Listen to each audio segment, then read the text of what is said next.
A Fox News alert from Washington, where a federal judge has just ordered the White House to return CNN correspondent Jim Acosta's press credentials. The administration revoked Acosta's hard pass after a contentious exchange with President Trump, you'll remember, last week. We are waiting for White House reaction to that, and our own Brett Baer will join us to weigh in on that ruling shortly.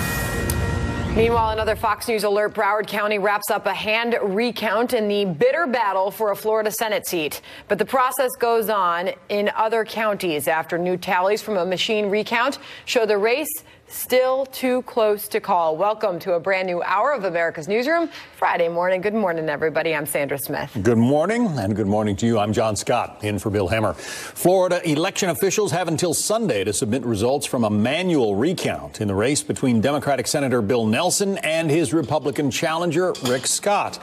An initial review of yesterday's recount shows Scott still in the lead. His campaign says it's time now for Nelson to bow out.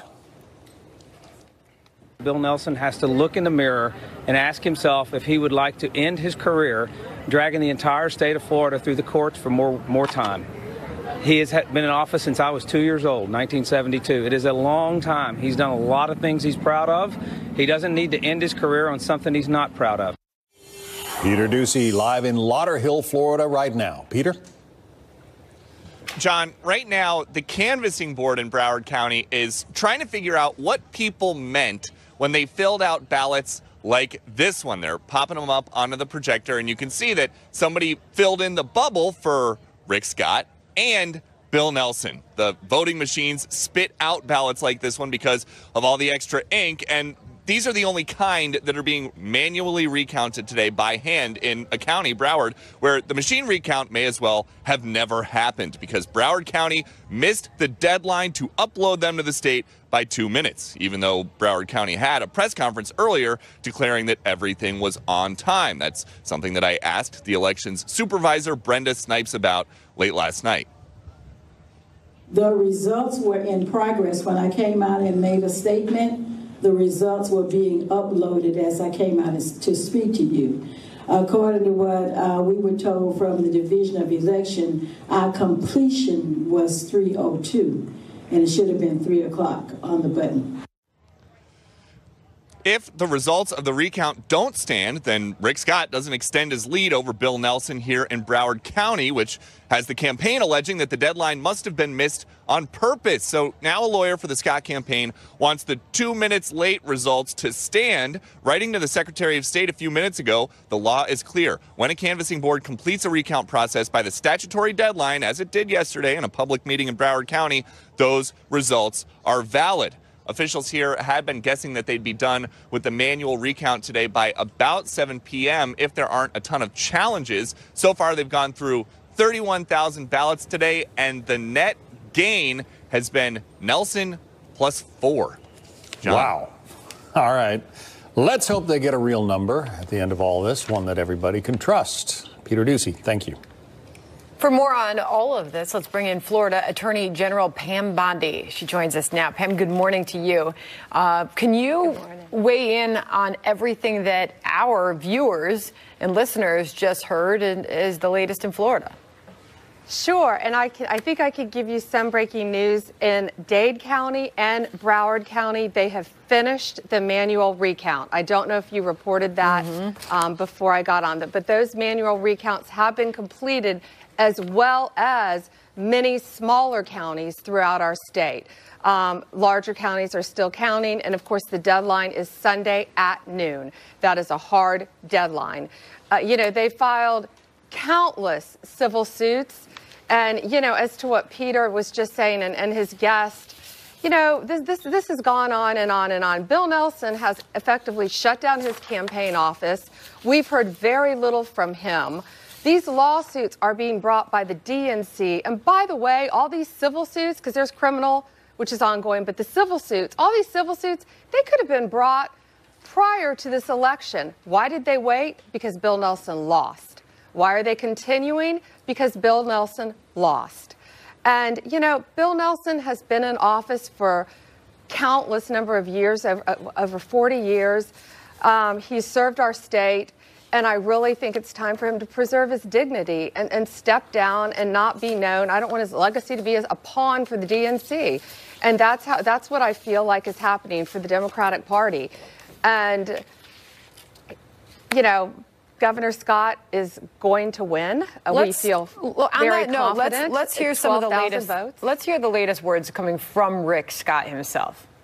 Great. Lucky for us, Florida has a statutory remedy. For counties that do not complete their machine recount, the number reverts back to the number they submitted on Saturday. So the law anticipated the possibility that the recount might not be completed. Well, clearly that wasn't Rick Scott, but that was Rick Scott's campaign. That was his senior advisor, right. Brad Todd, there. But I just want to get your response to what you heard there. Sure. And that's completely accurate what he said. Again, we're confident that Governor Scott will remain Senator-elect Scott. He won, just to make this clear too, Rick Scott won this midterm race with the largest margin for a senator in a midterm in Florida. So 12,000 votes doesn't sound like a whole lot, but it is in a midterm for U.S. Senate. So I feel confident it will continue, but I want all your voters to know on the criminal end, which I can't discuss the details, we are fully investigating it hand in hand with our law enforcement partners, and we will continue to do so. What do you say to the American people when they see this playing out in Florida and think, just how could this happen? And how did we get here, Pam? Well, try being a fourth-generation Floridian. I'm saying that to myself. And that's why we are looking at this in great detail.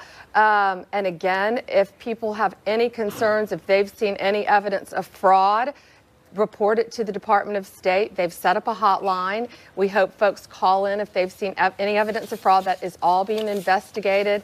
On the civil end, how we got here, again, Ron DeSantis is our governor, and Rick Scott is our United States elect senator. And I'm very proud of both of them. I'm very proud to know both of them. But the right thing's going to happen here. And we're going to continue defending lawsuits. You know, all the lawsuits that have been filed by the Scott campaign are defending our existing laws on the books. Got it. The lawsuits on the other side are trying to throw all of those laws out. Why? Because they lost. I want to get this in here. This is the Andrew Gillum in this campaign letter sent yesterday complaining about voter suppression, saying voters need to know that their decision to participate in this election and every election matters. Laws that restrict our fellow Floridians from voting, from signature matching to requiring vote-by-mail ballots arrive before polls close, need to take their rightful place alongside the literacy test, poll taxes, and grandfather clauses of days past. I'm going to get your final thoughts on that before we let you go, Pam. Well, our election laws have been upheld by the courts. You have to have a deadline, as in every state. This would continue on and on. What does he want? Just to keep counting votes, adding votes, letting people continue to vote until he wins? I do agree that our elections process, of course, must have integrity, despite who the winner is in any election. But we have to have deadlines, and the way to prevent fraud is to have signature verification, as we do in Florida. Okay. What if we didn't? You could go to the polls and somebody could sign Mickey Mouse, and that would count as a vote. And that, to me, is a joke on the integrity of our system. And that's the way that they would have our system work, and it just doesn't. And on both sides, let's end where we finished. So the update in Dade County and Broward County is what? Don't have the final numbers, but they have finished their manual recount, which is a very good sign because, of course, they're all due Sunday at noon. So those two counties, and of course, they're huge counties, have finished well a day ahead, well over a day ahead. Several smaller counties have also finished their manual recount. So I feel fairly confident, unless there's some other crazy glitch, that we will know Sunday at noon. This will all be completed. Hard to rule anything out at this point, but Pam Bondi, thank you very much. Florida Attorney General. Thank you. Nancy Pelosi says she has overwhelming support in her bid to become Speaker of the House once again. But not all House Democrats are on board, and former Speaker Newt Gingrich had this to say last hour. But if you're the potential Speaker, you have a lot of tools, a lot of assets you can bring to bear. And my guess is in the end that she will be the Speaker but it's also an indication that caucus is going to be very hard to manage. She's going to have a very challenging time trying to lead the opposition to President Trump. We are learning that right now, Nancy Pelosi is meeting with Marcia Fudge, a woman who has talked publicly about possibly challenging the speaker. That'd be an interesting meeting to be sitting in on. Mike Emanuel is live on Capitol Hill for us right now. Mike? John, Sandra, good morning. Oh, to be a fly on the wall, Ohio Congresswoman Marcia Fudge has openly flirted with the idea of running against Nancy Pelosi for House Speaker. Fudge has spoken with reporters this morning, and if she jumps into this race, that could further divide Democrats. There comes a time when people sometimes need to hear a different voice. I also feel very strongly about the fact that a caucus as diverse as ours needs diversity at the top of the caucus. Pelosi insists if the vote were held, she would have the votes to be the next speaker. She was asked about the possibility of Marcia Fudge jumping into the race, and here's what she had to say. Say to everybody, come on in, the water's warm. I have overwhelming support in my caucus to be Speaker of the House, and certainly we have many, many people in our caucus who could serve in this capacity. I happen to think that at this point, I'm the best person for that. Nancy Pelosi has hinted some of the opposition to her has been anti-woman. Marcia Fudge certainly neutralizes that argument. John, Sandra? Mike Emanuel on Capitol Hill. Thanks, Mike. Thank you, Mike. Breaking news, we're following a federal judge ordering the White House to return CNN correspondent Jim Acosta's press pass.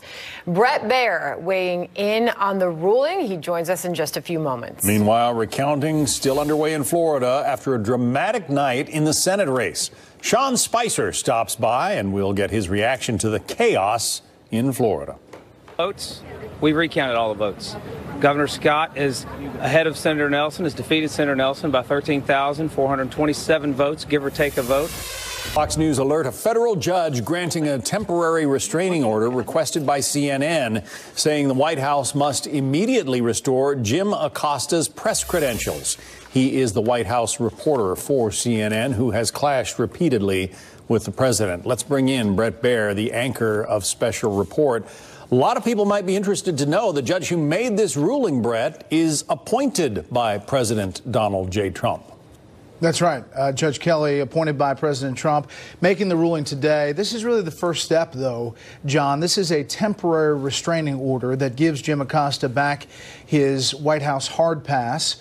This is expected to last for 14 days, but the case continues. We don't know the White House response yet. We're told that a statement is upcoming from the White House. We may actually hear from President Trump in his interview with Chris Wallace about this very issue.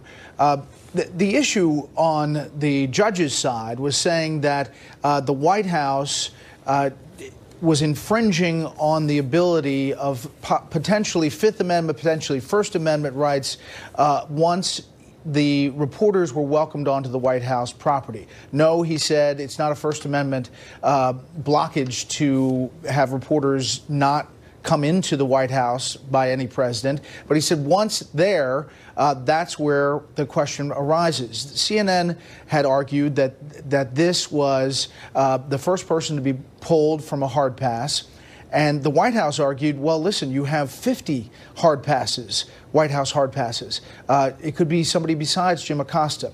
The other news organizations, including Fox News, stood by the issue of access and the issue of whether a White House can target and pull a White House press credential specifically. And right now the judge has made a temporary restraining order, but the case goes on, and the question is whether the White House is going to continue to fight the case. What is your sense on that? I mean, does the White House have the stomach or the will to continue to fight this battle? I mean, do they see this as useful for them, given the fact that other organizations, including Fox News, joined in to rally behind CNN? Listen, this White House has not been afraid to fight, either in court or verbally, and this president is obviously a counterpuncher. The president has the right, obviously, to call on whomever he wants to call on. He could not call on Jim Acosta forever.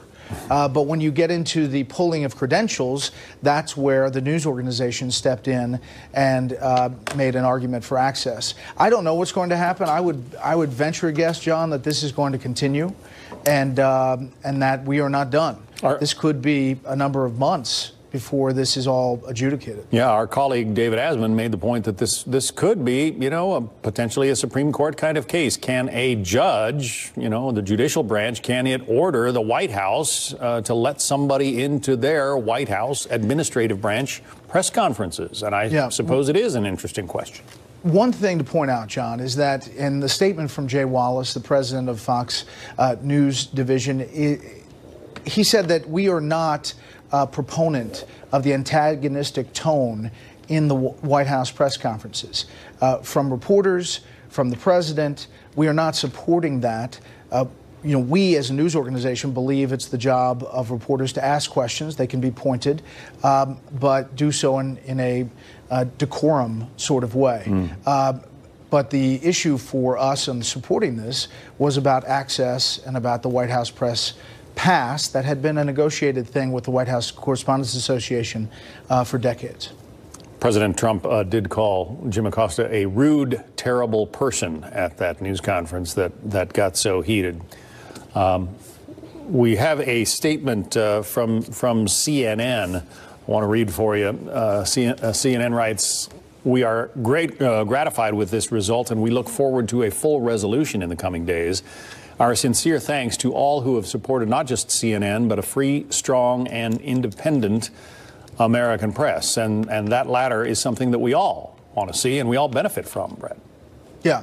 And listen, to Jim Acosta's credit, he said very little at the microphone. He just came out and said, let's get back to work, essentially, and thanked all the people who supported CNN and thanked the judge. That's the key, is if this all kind of blows over and the White House decides not to go forward, whether it changes the tone or the issues, the perspective in the interaction. One hopes that's the case, but if not, this could be a long process in which it's possibly all the way up to the Supreme Court. Yeah, it's going to be interesting to watch, and we'll see what happens, whether the White House appeals this judge's decision. Brett Baer will see you tonight, a special report, 6 p.m. Eastern. Thanks. Thanks, John. North Korea says it's testing a mysterious new weapon. Could Kim Jong-un be sending a message to the United States? We'll have a live report. Plus, revolt against Nancy Pelosi from her own party could be brewing in the battle for House Speaker. Will the longtime Democratic leader take back the gavel? I think you're seeing a growing opposition to Nancy Pelosi within her own Democrat ranks. There are going to be some important votes that come up to tell whether or not they're going to keep their word. And a lot of people are going to be watching. High-tech weapon, but it's unclear what exactly it may be. Greg Palcott's live in London with more on this. Greg, what do we know about all this? Well, Sandra, we know what the state media in North Korea is saying. What they're saying is that Kim Jong-un went to a test range not far from Pyongyang and observed the testing of what they called a newly developed ultra-modern tactical weapon.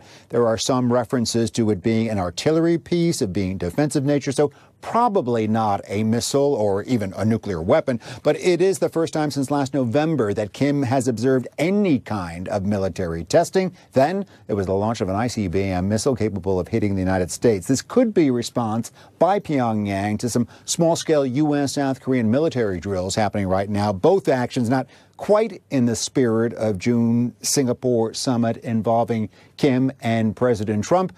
They could be just frustrated with the pace of negotiations, as well as many people are, Sandra.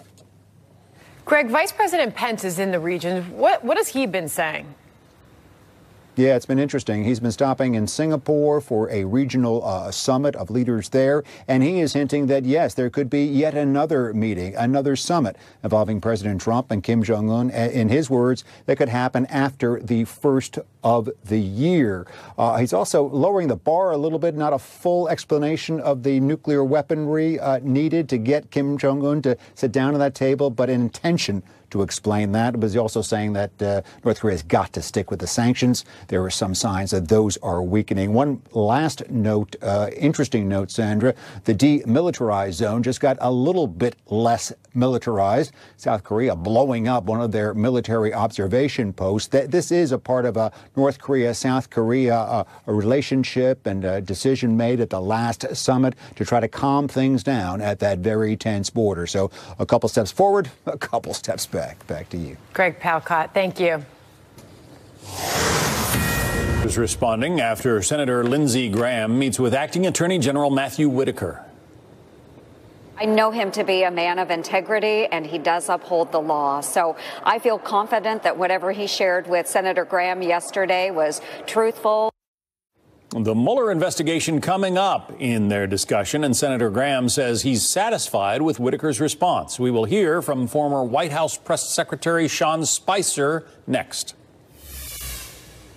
Ripping through California, leaving scores of people dead, while hundreds more are still unaccounted for. A live report on the ground next.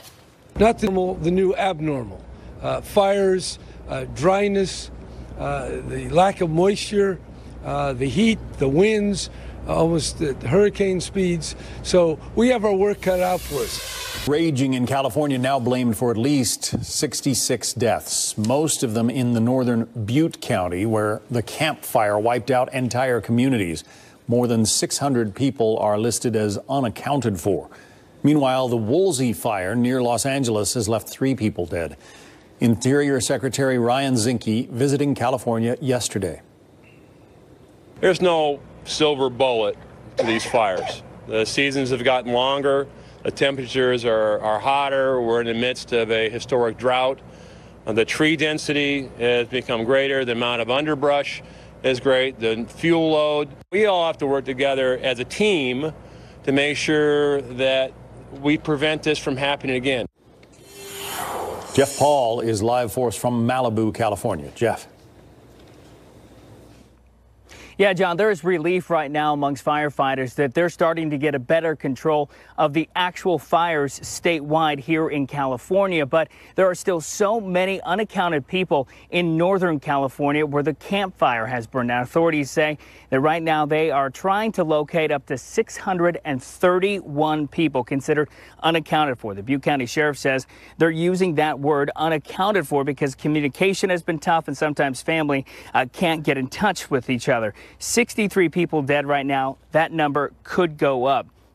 But authorities are spending a lot of time sifting through the ashes, using mobile DNA labs to attempt to identify some of these victims, and in some cases using prosthetic legs or arms, dental records, anything to give these families some closure. We may never be able to identify all the remains that are found. However, my colleagues and I are hopeful that in the cases where identification is possible, that will provide some kind of meaningful closure for the families of those unfortunate individuals. Now, more than 10,000 structures destroyed up there in Northern California in the Camp Fire. Around 52,000 people displaced as a result. So there are a lot of people looking for places to stay or any shelters. Now, here in Southern California, in Los Angeles and Ventura County, definitely starting to allow some people to return back to some of those areas that were evacuated. But other areas like this one right now, here in Malibu, as you see from this home that's been burned right to the ground. They're not letting people back in just yet. If you look off into the distance over there, you can see a lot of white trucks over there. They're staging. This is what they're doing right now. They're trying to bring in electric companies to get some of these services restored. And the gas companies have been in here. And firefighters also say that they got to keep people away because some of these fires could re-spark, and that would only create more danger. John? Jeff Paul, what a burden some of those people have ahead. Thank you. When it comes to the Mueller investigation, I am very confident he will handle it professionally. There's a sort of a chain of command, regular order, how you oversee things like this. I have every confidence that regular order will be followed, and he will make sure that Mr. Mueller has the ability to complete his job in a professional manner. That's Senator Lindsey Graham after meeting with Acting Attorney General Matthew Whitaker. Graham says Whitaker assured him there are no plans to fire Special Counsel Robert Mueller. Sean Spicer is a former White House press secretary and a senior advisor for America First Action PAC, and he joins us now. Sean, good to see you this morning. Good to see you, Sandra. Thanks for having me. So what did you make of a very confident Lindsey Graham there? Well, I think Lindsey Graham is basing his comments on the facts. What you've seen is political speculation by the Democrats as far as what Mr. Whitaker might or might not do. But anyone who's taken the time, like Senator Graham, to actually ask him has gotten the answer that we probably knew was the case to begin with, that Mr. Whitaker isn't going to do anything to impede the wrap-up of this investigation. But I think Democrats understand politically this is all they can talk about, so that they're going to continue to focus on speculation rather than fact. Still, you're getting the sense there's an eagerness within the president's own party to confirm an AG because of everything going on and it really being a big distraction. We talked to Senator Joni Ernst earlier, and she said this. We do know that the Attorney General serves at the pleasure of the president, and it is up to the president to determine who serves on his cabinet. So I would love to see him make a nomination, and whoever that nomination is, we will provide advice and consent for the president. But we do want someone that does have integrity and will uphold the law. So what do you see happening next, Sean? Well, I think the president's got several months that Mr. Whitaker can stay in an acting position, but my guess is that within the next month or so, he'll continue to meet with some folks that Mr. Whitaker probably included in that group that he thinks will make a long-term candidate. But obviously, he has the right to have someone in the acting capacity for, I think it's 260 days. But my guess is that knowing the importance of that job, he's going to want to put forward a nominee that can continue to lead the department on a more permanent basis for the remainder of his first term. Meanwhile, a lot of questions about what happens next with the Mueller probe and the extent of the cooperation from the White House. Kellyanne Conway was on Fox News earlier and said this. I can tell you that this president and everyone around him has been nothing but 100% compliant for a year and a half now. Millions and millions of dollars later, months and months later, 1.4 million pieces of paper, 33 plus people having met with or complied with requests from the Mueller team, including the President of the United States. So we still are waiting to hear more about how this proceeds and what exactly is happening behind closed doors with the president on this probe. Yeah, I mean, I think people have to remember that there's two aspects to this, right? Which is, one is this fundamental piece of meddling. And you've seen the Mueller team go after upwards of 20 Russian individuals who clearly violated, tried to interfere with our election. And I think every American can agree that anyone, any foreigner or outside actor, state actor or non-state actor that attempts to meddle in our election should be prosecuted and stopped. And that's what's continuing to happen. Then there's the second piece, which is this collusion. And I think, to Kellyanne's point, you've seen a historic level of cooperation with the team over there to provide them both access to personnel and to documents. And so far, we've seen nothing. And I think there's a general consensus by all folks that it's time that the cards get laid on the table, that this gets wrapped up, and that if Mr. Mueller has other things that need to happen with respect to outside state or non-state actors that have interfered, then that's fine. But this cloud that's been hanging over the administration needs to come to an end. Mueller's had access to all of the people, all the documents, and it's time that we continue to figure out how to find a resolution to this so that the administration can focus on doing the American people's business. All right, I want to get to this news that we had breaking in the last hour, Sean, on this judge handing CNN a victory in this bid to restore Jim Acosta's White House press pass. We are just now getting a bit of a statement here from the White House. I want to first get your reaction. I'm going to take a look at this. But get your reaction first to Judge Timothy Kelly ruling that Acosta's First Amendment rights overruled the White House's right to have orderly press conferences. Well, look, I'm no lawyer, but I'm a little shocked in the sense that I think that there's nothing that prohibited Mr. Acosta from writing on the White House's actions. He was free to continue to write. CNN had multiple reporters that had access to the White House.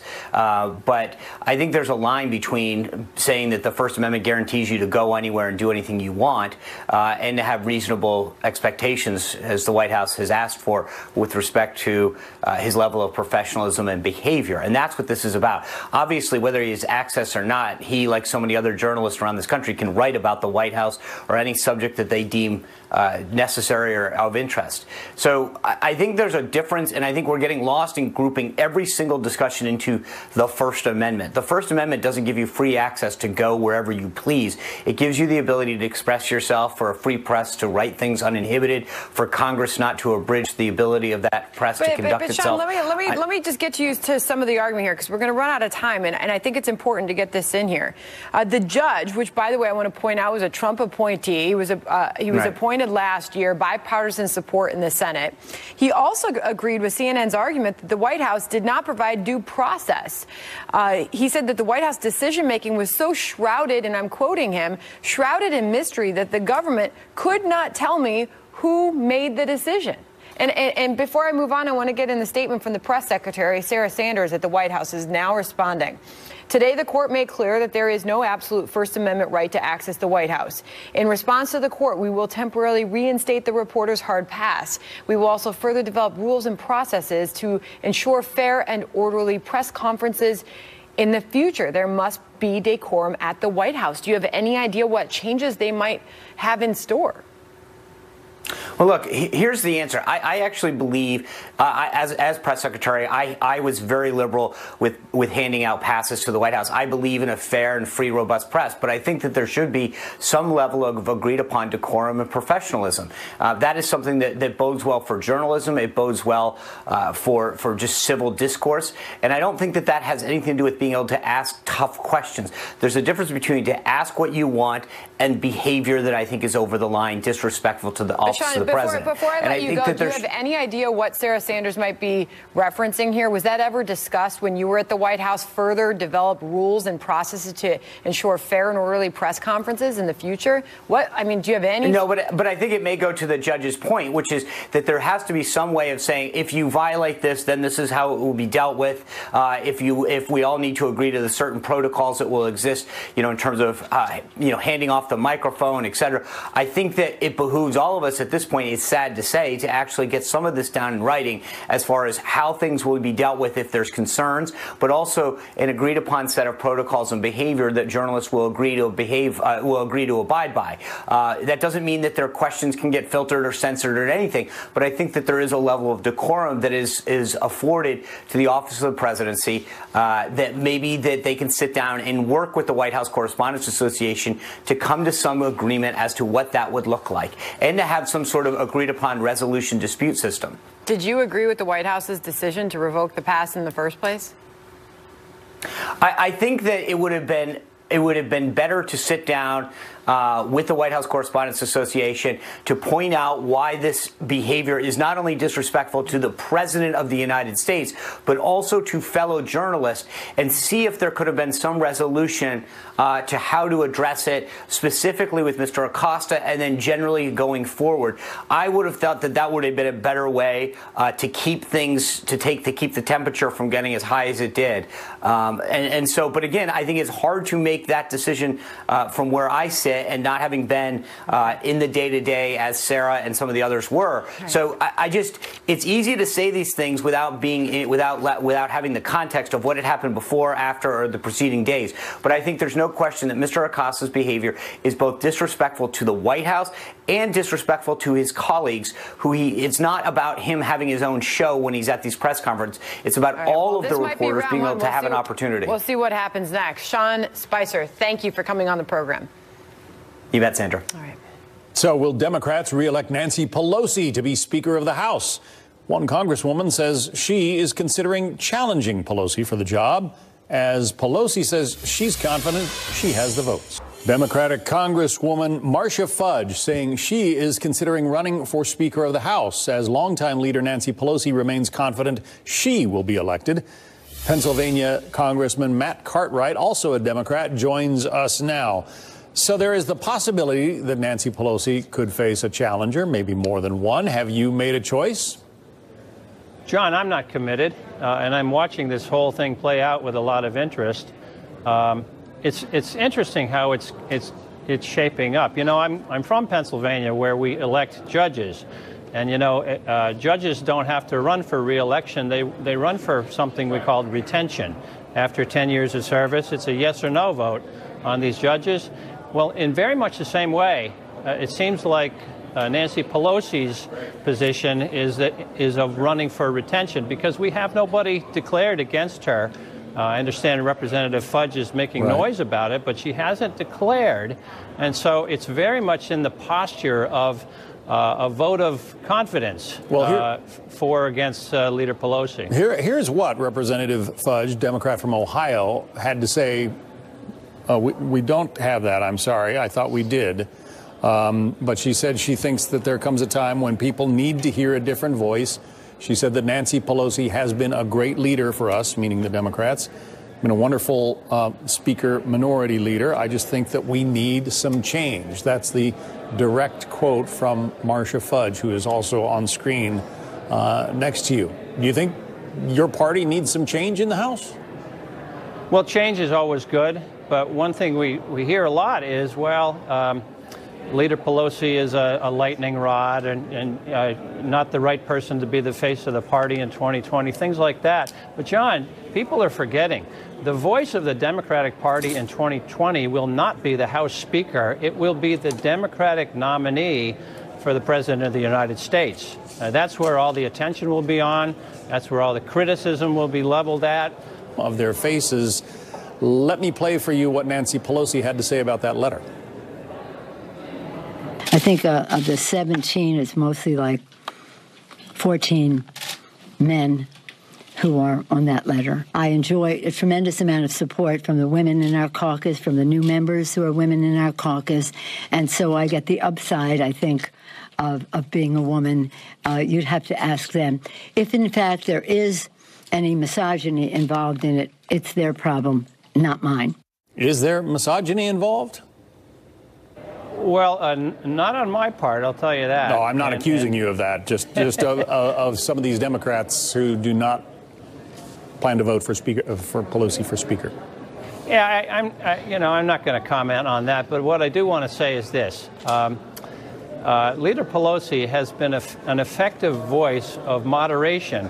You may be surprised to hear me say that, but there are voices calling for impeachment, for example, of President Trump, and Leader Pelosi has been counseling restraint and reservation on that, and she has said out loud that we're not going to impeach President Trump over campaign finance violations, and that's the way I feel about it, too. And I voted to table that. Congressman Matt Cartwright, we have to say goodbye. We had some breaking news earlier. We appreciate your coming on with us today. Matt Cartwright. My pleasure, John. Good to talk to you. Well, the Defense Department undergoes its first ever audit. There are some pretty stunning results. We'll be live at the Pentagon. On undergoing an audit for the first time, and the results stunning. Jennifer Griffin joins us now to explain what all of this means. Jennifer, good morning. Good morning, Sandra. Since 1990, Congress required all government agencies to undergo an audit. The Pentagon resisted, arguing it was too big and unwieldy to comply. Last December, Defense Secretary Jim Mattis ordered the Pentagon's first ever audit, which has just been released. The headline is that the Pentagon failed its first ever audit, but Pentagon officials like Deputy Defense Secretary Patrick Shanahan say that is beside the point. Quote, "We failed the audit, but we never expected to pass it. We never thought we were going to pass an audit. Everyone was betting against us that we wouldn't even do the audit." It mostly found inventory discrepancies and that the Pentagon thought it owned certain buildings and installations that it no longer owns. It also found military IT systems needed better cybersecurity. The audit itself cost $413 million and was conducted by 1,200 auditors who visited 900 military sites. They examined $2.7 trillion in assets. The problems will cost an estimated $559 million to fix, according to the Pentagon. The chairman of the House Armed Services Committee, Congressman Mac Thornberry, said the audit should not be an excuse for arbitrary defense budget cuts. There's been no finding of fraud or any of that sort of thing. Mainly, the problem is that one set of financial or accounting systems cannot talk to another. This audit is a good start. Sandra? Jennifer Griffin from the Pentagon. Thank you. Well, it'll be a working weekend for election officials in Florida ahead of a Sunday deadline now to report results of a hand recount. Where does the process stand now?